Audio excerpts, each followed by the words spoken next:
আগামীকাল থেকে জেলায় জেলায় শুরু হবে বৃষ্টিপাতের দাপট। টানা ঝড় বৃষ্টিপাতের পূর্বাভাস একাধিক জেলায়। নামবে এবার হু হু করে তাপমাত্রার পারদ। আজ দক্ষিণবঙ্গের বিভিন্ন জায়গায় বিক্ষিপ্ত হবে বৃষ্টিপাতের পূর্বাভাস। আগামীকাল 28 তারিখের পর থেকে টানা 3 থেকে 4 দিন বৃষ্টিপাতের পরিমাণ আরও কিছুটা বাড়বে। বইবে দমকা ঝোড়ো হওয়া। গতকাল দক্ষিণবঙ্গের বেশ কিছু জেলায় দমকা ঝোড়ো হওয়ার সঙ্গে বৃষ্টিপাত শুরু হয়েছে। পাশাপাশি আজ কলকাতা তার পার্শ্ববর্তী অঞ্চলেও কিছুটা ঝড় বৃষ্টিপাতের পূর্বাভাস। 28 তারিখের পর থেকে 3-4 দিন কলকাতার ক্ষেত্রে বৃষ্টিপাতের পরিমাণ বাড়বে। সেই সাথে থাকবে বজ্রবিদ্যুৎ সহ দমকা ঝোড়ো হওয়া।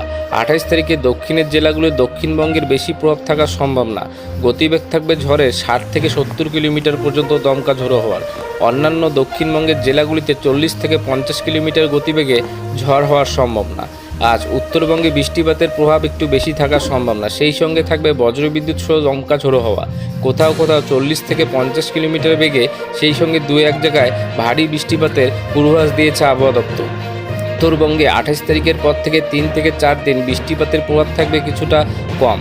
বেশি প্রভাব থাকবে দক্ষিণবঙ্গের জেলাগুলিতে। মৎস্যজীবীদের জন্য 27 থেকে 29 তারিখ পর্যন্ত গভীর সমুদ্রে মাছ ধরতে যাওয়ার জন্য নিষেধাজ্ঞা জারি করা হয়েছে। পশ্চিম বর্ধমান, পুরুলিয়া এই জেলাগুলিতে তাপমাত্রা স্বাভাবিকের থেকে একটু বেশিই রয়েছে। কোথাও কোথাও 40 ডিগ্রির মতো চলছে তাপমাত্রা। বাঁকুড়া, মেদিনীপুর এই জেলাগুলিতে 38 ডিগ্রির কাছাকাছি রয়েছে তাপমাত্রা। আগামী 3 দিনে তাপমাত্রায় 3 থেকে 5 ডিগ্রি মতো কমার সম্ভাবনা রয়েছে। কলকাতা তার পার্শ্ববর্তী অঞ্চলে দিনের তাপমাত্রা 34 ডিগ্রির কাছাকাছি থাকার সম্ভাবনা।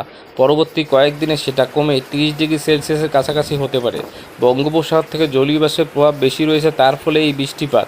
27 তারিখের পর থেকে 3-4 দিন বৃষ্টিপাতের পরিমাণ বাড়বে গোটা দক্ষিণবঙ্গ জুড়ে। পাশাপাশি একাধিক জেলায় বজ্র ঝড় বৃষ্টিপাতের পূর্বাভাস এবং শিলা বৃষ্টিপাতও হতে পারে।